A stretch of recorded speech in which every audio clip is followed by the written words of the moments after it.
여보세요? 박희신입니다.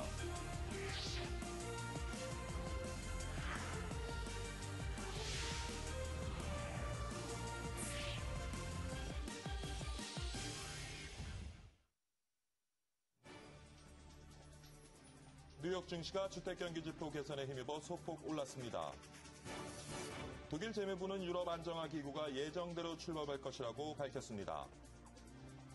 미국 주택경기 회복세가 눈에 띄게 커지고 있어 미국 국내 총생산 성장률 반등을 견인할 것으로 전망되고 있습니다. 스페인이 46억 유로 규모의 단기 국채를 이전보다 낮은 금리로 발행했습니다. 미국 연방준비제도 이사회가 3차 양적 완화를 단행하면서 원화 상승이 우려되고 있습니다. 한국이 가계부채를 현 상태로 놔두면 내수 소비가 회복되지 않아 2년 안에 시장 위기가 본격화될 것으로 분석됩니다.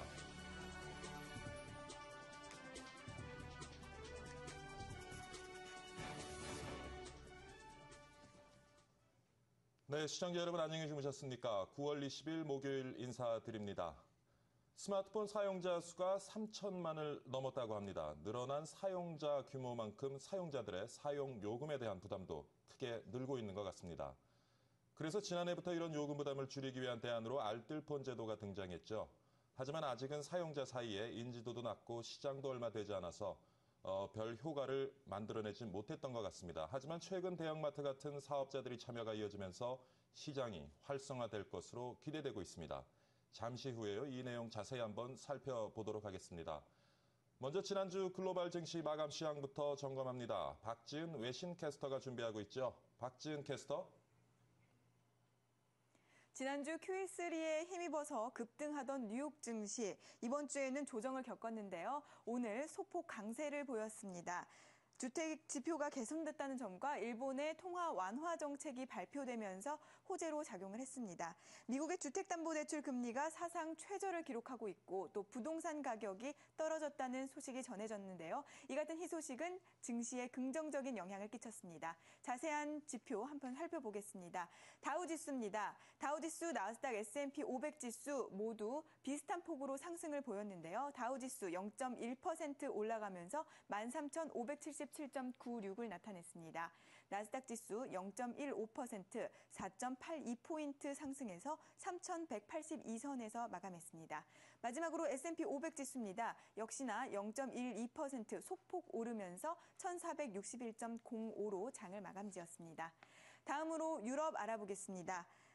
유럽 주요 증시가 지난 이틀간의 약세를 뒤로하고 반등을 보였습니다. 역시나 미국의 주택 지표가 개선됐다는 점, 그리고 일본의 통화 완화 정책이 증시를 상승세로 이끌었습니다. 자세한 지수 한번 살펴보겠습니다. 영국 FTSE 지수입니다. 0.35%. 강보합세를 보이면서 5,888선에서 마감을 지었고요. 독일 닥스 지수입니다. 0.59%, 43.07포인트 올라 7,390선에서 마감됐습니다. 마지막으로 프랑스 깍그 지수입니다. 0.54%, 19.13포인트 상승하면서 3,531.82로 장을 마감했습니다. 마지막으로 어제 마감한 아시아 증시 살펴보겠습니다. 아시아 증시 역시 분위기 좋았습니다. 주요 지수들 모두 상승 마감했는데요. 일본은행이 통화 완화 정책을 실시한다고 발표하면서 상품 시장에 긍정적으로 작용을 했습니다. 또 중앙은행의 경제 부양 기대감이 호재로 작용했습니다. 자세하게 한번 살펴보겠습니다. 일본 니케이 지수입니다. 꽤 큰 폭으로 올랐습니다. 1.19%, 108.44포인트 급등하면서 9,232.21을 기록했습니다. 다음으로 중국 상해종합지수입니다. 0.4%, 오르면서 2,067.83으로 장을 마감했습니다. 마지막으로 홍콩 항생지수입니다. 역시나 꽤 큰 폭으로 올랐는데요. 1.16%, 239.98포인트 상승해 2841.91로 장을 마감지었습니다. 지금까지 시황센터였습니다. 네, 박지은 캐스터 수고 많았습니다. 방금 전해드린 글로벌 마감 시황 좀 더 자세히 분석해 보도록 하겠습니다. 머니국의 정영석 기자 전화 연결합니다. 정영석 기자. 네, 머니국입니다. 어제 발표된 일본의 경기 부양책이 예상보다 빠르고 규모가 커서 우리 증시에 호재로 작용했는데요. 뉴욕과 유럽 증시에도 영향을 끼친 것으로 보입니다. 일본 정부는 어제 경기 부양책을 내놨습니다. 특별기금을 10조 엔 규모로 확대하기로 하면서 이 기금을 국채와 단기 재정증권을 사들이는 데 쓰겠다고 밝혔습니다. 또 유럽 증시에 영향을 끼친 것으로 스페인 정부의 추가 긴축 의지가 있었는데요. 어제 라우이 스페인 총리는 의회에서 재정적자 감축 정책을 유지할 것이라 밝히면서 적자를 줄이지 못하면 우리 스스로 자금을 조달할 수 없기 때문에 적자를 줄여야 한다고 밝혔습니다. 이런 스페인 정부의 의지가 유럽 증시에 반응하면서 상승장을 견인한 것입니다. 또 미국 뉴욕 증시의 상승을 견인했던 거는 미국의 주택 지표 개선이 발표되면서입니다.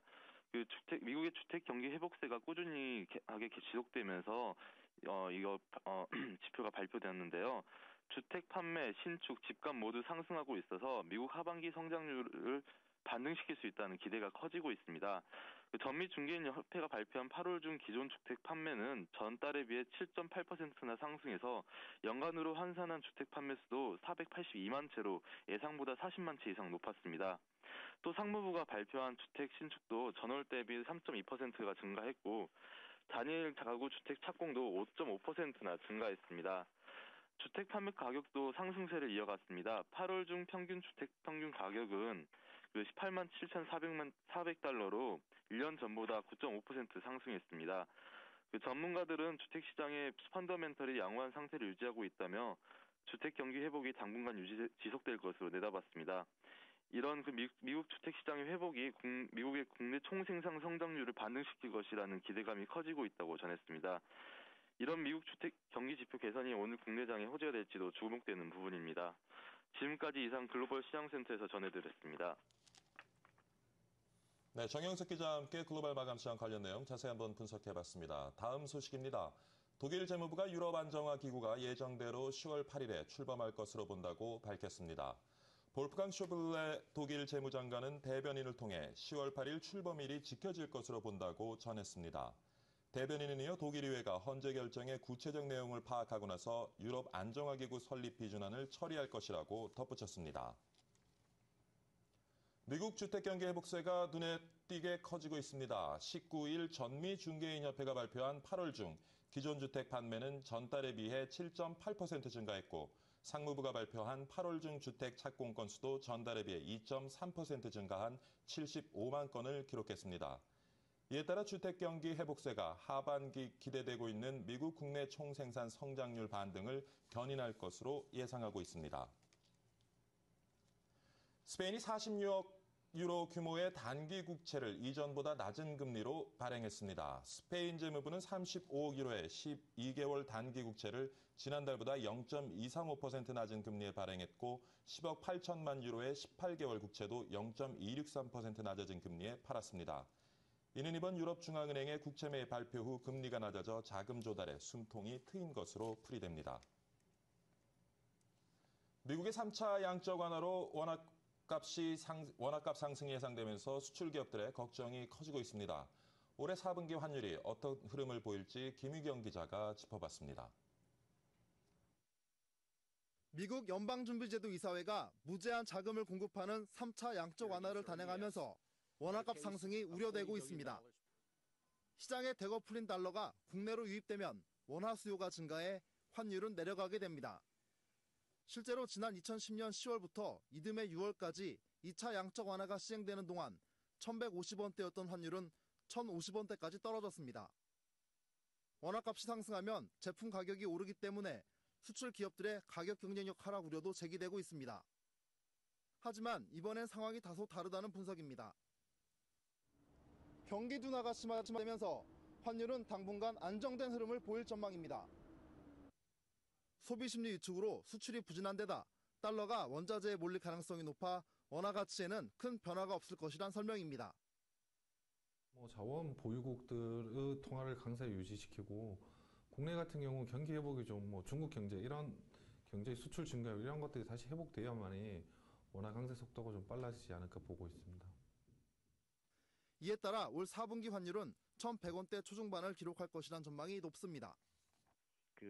중단기적인 관점에서 봤을 때는 1,100원에서 1,150원 정도의 박스권에서 환율이 횡보할 수 있는 가능성을 여전히 좀 높게 보고 있습니다.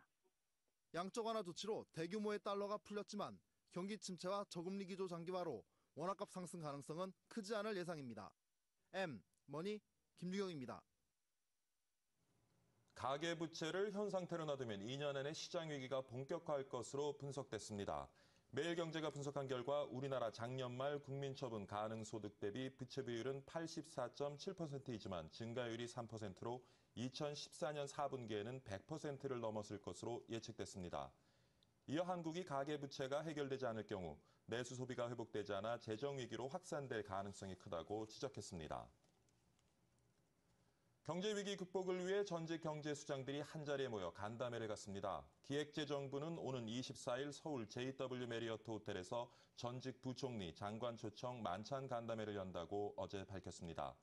기획재정부는 유럽 재정위기 등에 따른 어려운 경제 상황을 극복하고자 경륜 있는 전직 경례 관료들로부터 고견을 듣기 위해 이번 행사를 기획했다고 말했습니다.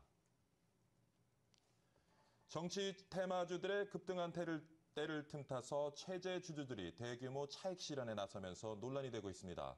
뒤늦게 이들 종목을 매수한 개인 투자자들의 피해가 지금 우려되고 있는데요. 박상정 기자가 전합니다.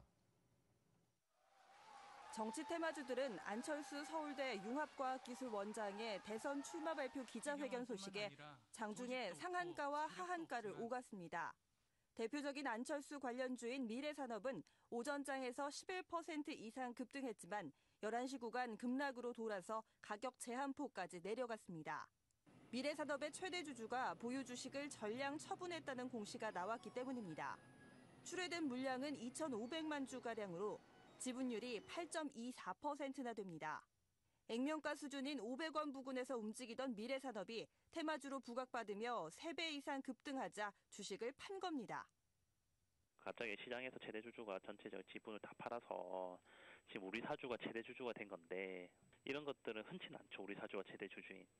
다만 왜 최대 주주가 팔았냐 요거는 뭐 개인적인 이슈가 충분히 될 만한 상황이라서. 최대 주주였던 정문술 씨는 미래산업의 창업주로 현재는 경영 일선에서 물러난 상태입니다. 회사 측은 주주로서 권리를 행사한 것뿐 다른 이유는 없다고 설명했습니다. 이뿐만이 아닙니다. 또 다른 안철수 테마주인 써니전자는 장 마감 후 최대 주주의 지분율 감소 공시를 내놨습니다. 하루 동안 보유 지분의 2.35%를 팔았습니다. 주주로서의 권리와 도덕적 의무 사이에서 논란은 이어질 전망입니다. N번이 박상정입니다. 네, 유가와 금값을 비롯한 원자재 가격이 8월 이후 상승세를 보이고 있죠. 원자재를 기초자산으로 하는 파생결합증권, 이른바 원자재 DLS가 투자자의 주목을 받고 있습니다. 최은진 기자가 전합니다. 최근 원자재값 상승세가 지속되고 있습니다. 지난 8월부터 서부 텍사스유는 7.2%, 두바이유는 9.6% 상승했습니다. 금값도 한 달 만에 10.3%나 뛰었습니다. 더욱이 3차 양적 완화 정책으로 인한 유동성 증가로 원자재 가격은 당분간 상승할 것으로 보입니다. 하지만 원자재 직접 투자는 변동성이 커 위험할 수 있기 때문에 대안투자 상품으로 원자재를 기초자산으로 하는 파생결합증권인 원자재 DLS가 주목받고 있습니다. 원자재 DLS는 원자재 움직임에 따라 수익률이 결정되는 구조로 직접 투자와는 달리 일정 부분 하락해도 원금 손실이 제한되는 장점이 있습니다.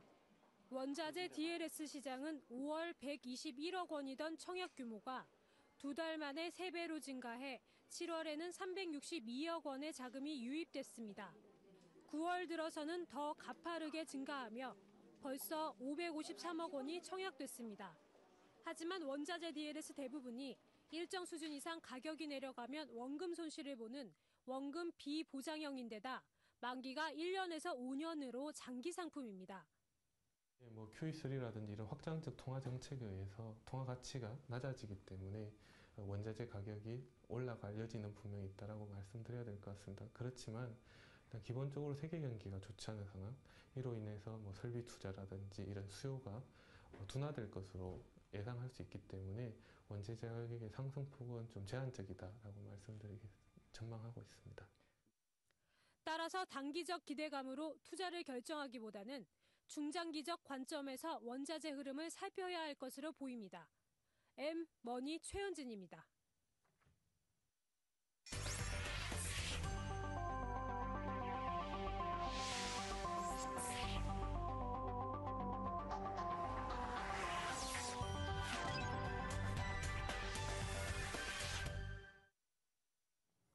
네, 박희준의 여보세요. 본격적으로 오늘의 이슈를 짚어보도록 하겠습니다. 여러분 알뜰폰이라고 들어보셨죠? 말 그대로 저렴한 이동통신 서비스를 의미합니다. 이동통신 사업자가 아닌 이들이 이동통신 사업자의 통신망을 빌려서 별도로 저렴하게 이동통신 서비스를 제공하기 때문에 가능한 것인데요. 알뜰폰은 2년 전에 처음 도입이 돼서 아직은 시장 초기지만 앞으로 대형마트도 이 사업에 참여하게 되면서 시장 확대가 예상되고 있습니다. 오늘은 이 내용 자세히 한번 짚어보도록 하겠습니다. 단국대학교 경영학부의 정현승 교수 전화 연결합니다. 안녕하십니까, 교수님? 네, 안녕하세요. 네, 이른 시간에 전화 연결 감사드립니다. 네. 네, 알뜰폰 제도는 2011년에 처음 도입이 됐죠. 이제 사용자가 저렴한 요금제를 이용할 수 있다는 것이 알뜰폰의 가장 큰 장점일 텐데 좀 자세히 알뜰폰 개념 설명을 부탁드립니다, 교수님. 네. 알뜰폰이라는 것은 그 이동통신 재판매 사업 즉 MVNO 사업을 가리키는 말인데요. 예. MVNO는 그 이동통신망을 보유한 통신 사업자로부터 이 MVNO 사업자들이 망을 빌려서 서비스하는 그런 사업을 말합니다.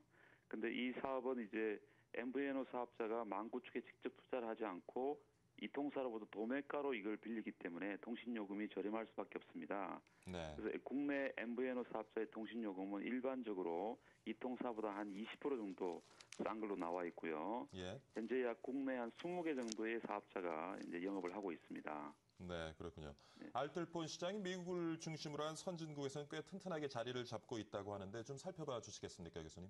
네네.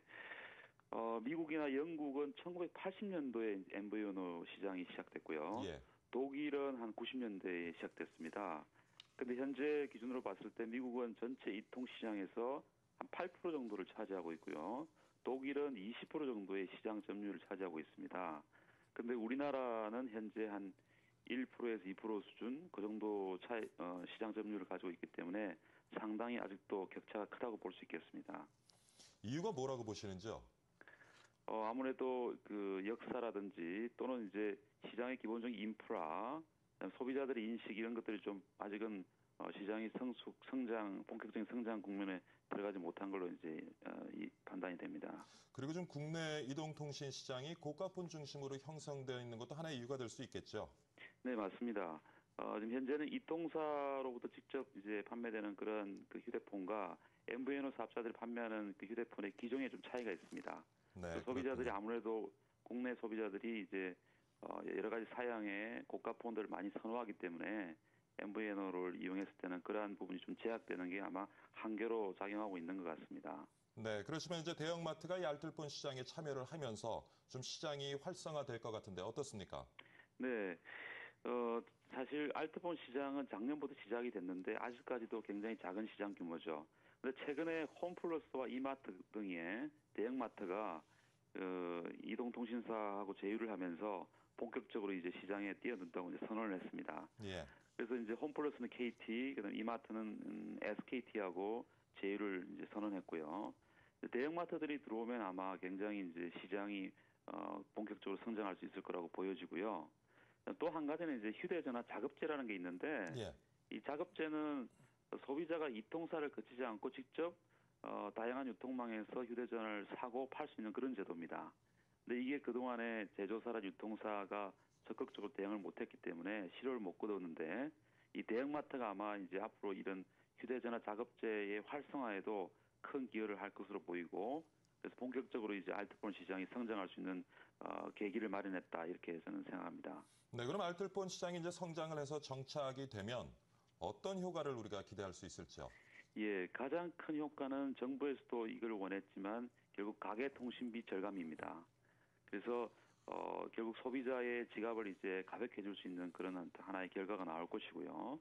그리고 또 통신사 입장에서 봤을 때도 남는 통신망을 MVNO에 도매로 제공하면은 사실 별도의 마케팅 비용이 없이도 통신망의 활용도를 높일 수 있기 때문에 이 상호 윈윈하는 그런 효과가 있을 수 있고요.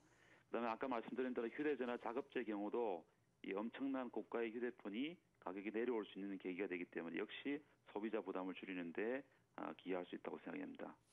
네, 그렇지만 이제 뭐 알뜰폰 시장이 좀 활성화되기 위해서는 넘어야 할 산도 많아 보입니다. 최근 휴대폰 선택의 폭이 좁다든가, 왜냐하면 이게 그 휴대폰 단말기 제조사들이 아무래도 저가폰에서는 마진이 적다 보니까 다양한 제품을 내놓지 않는 경우도 있고요. 또 뭐 가입 절차도 불편하다든가 뭐 이런 여러 가지 문제를 지금 안고 있는 것 같은데 어떤 식으로 좀 대응이 필요할 것 같습니까? 예, 말씀하신 대로 그 소비자 입장에서는 휴대폰 선택폭이 좁고 가입 절차의 불편 이런 것들이 있었던 게 사실입니다. 근데 향후 이제 시장이 대형마트 등이 진출하면서 본격화되면은 이런 부분들이 상당히 해소될 수 있습니다. 왜냐하면 이게 대형 유통사들이 이제 제조사와의 협상에서 유리한 이제 협상을 할 수 있고 그러면서 다양한 상품이나 다양한 서비스 등을 이제 점점 도입을 할 것이기 때문에 소비자 입장에서 이런 불편들이 많이 해소될 걸 봅니다. 또 이제 그런데 또 하나의 문제는 알뜰폰 시장 내에 있던 기존의 그 중소 유통 회사들이 많이 있는데 이런 회사들하고 큰 대형 회사들 간의 어떤 갈등 내지는 양극화 문제 이런 문제들은 새롭게 또 파생될 가능성이 있습니다. 그래서 이런 과제들을 정부 차원 또는 업계 차원에서 해결을 하면서 가야 본격적으로 시장이 잘 성장할 거라고 이제 생각이 듭니다. 네, 어떻게 보면은 지금 이 통사들을 통해서 일원화되어 있는 그런 단말기 유통 경로를 이제 다양화하는 그런 작업이라고도 볼 수가 있겠는데 이 통사들이 뭐 차등적인 보조금을 지급한다든가요, 차등적인 요금 제도를 지급하게 되면 아무래도 지금 그 알뜰폰 시장이 자리 잡는데 좀 어려움이 있지 않을까 생각이 되는데 어떻게 보시는지요? 예. 아무래도 현재는 이제 그렇게 별도의 요금제를 사용하고 있거나 이런 경우가 많은데 예. 결국 이 통사 중간에 이제 유통하는 회사들이 커지면은 협상력이 커지게 되면서 또 소비자들이 굉장히 많이 찾게 되고 예. 그렇게 되면 결국 이제 협상력이 커지는 거죠. 그랬을 때는 보다 많은 이제 기종 그다음에 요금제도 더 유리한 요금제를 줄 수밖에 없고 그러면서 시장이 다운화되는 그런 구조로 가게 되는 겁니다. 네. 현재 이통시장에서 MVNO가 한 1, 2% 차지하는데 만약 이게 5%, 10%가 간다 그러면 예. 소비자들이 원하는 것들을 안 해줄 수 없는 거죠. 예. 네. 지금 사실 아까 이제 우리가 지적했던 것처럼 사실 소비자의 선택이 다양하지가 않거든요. 그러다 보니까 이제 해외 그 단말기 제조사들이 저가 브랜드가 네네. 국내에 들어오면 좀 더 알뜰폰 시장을 활성화하는 데 도움이 되지 않을까 싶기는 한데 네네. 사실 또 주파수 대역에 달라서 문제가 되고 있죠. 그 부분 좀 네. 짚어주시죠, 교수님. 네네. 그래서 이제 망에 대한 부분 이런 예. 부분이 계속 이제 제기가 되는데 결국은 이제 이통사의 어떤 그 전략적인 측면에서 예. 이통사의 어떤 경쟁 전략적인 측면에서 만약 이 MVNO 사업이 자신들의 사업에 크게 도움이 된다 했을 때는 여러 가지 이제 LTE라든지 여러 가지 망들을 이제 풀 수 있고 또 이런 망들이 역시 그 MVNO를 위해서 최적화된 형태로 제공이 되면서 소비자의 여러 가지 불편들이 해소가 될 수 있는 그런 방향으로 이제 풀릴 거라고 생각이 듭니다. 네, 마지막으로요. 성숙계 네. 이동통신 시장에서 이제 알뜰폰 시장이 제대로 상승의 의미를 담고 정착을 하려면 지금까지 이제 말씀하신 많은 과제가 잘 해결되어야겠습니다만은 좀 이러한 그 상생을 위한 정부의 지원 정책 혹은 뭐 사업자들의 과제 어떤 것이 필요하겠습니까? 예. 저는 기본적으로 이런 새로운 시장은 절대 한두 명의 참여자가 잘해서 된다고 생각하지 않습니다. 예. 그래서 MVNO 사업도 결국은 이동통신사, 유통회사, 또 제조사가 서로 협력해야만 이 시장을 새로 만들어낼 수 있는 거죠. 그래서 서로 협력해야 되고 또 소비자 후생 측면에서도 말씀드린 대로 경제성뿐만이 아니라 다양한 상품이나 서비스 이런 것들이 굉장히 중요합니다. 마지막으로 정부에서도 이게 이벤트식의 정책이 아니라 장기적으로 소비자의 그 지갑을 가볍게 해줄 수 있다는 그런 목적을 가지고 꾸준히 지속했을 때 이 시장이 제대로 본격적인 국면에 또 성장할 수 있지 않을까 이런 생각을 합니다. 네, 단국대학교 경영학부 정현승 교수와 함께 알뜰폰 시장 자세히 한번 분석해봤습니다. 아침 이 시간 전화 연결 감사드리고요. 출근 준비 잘하십시오, 교수님. 네, 감사합니다.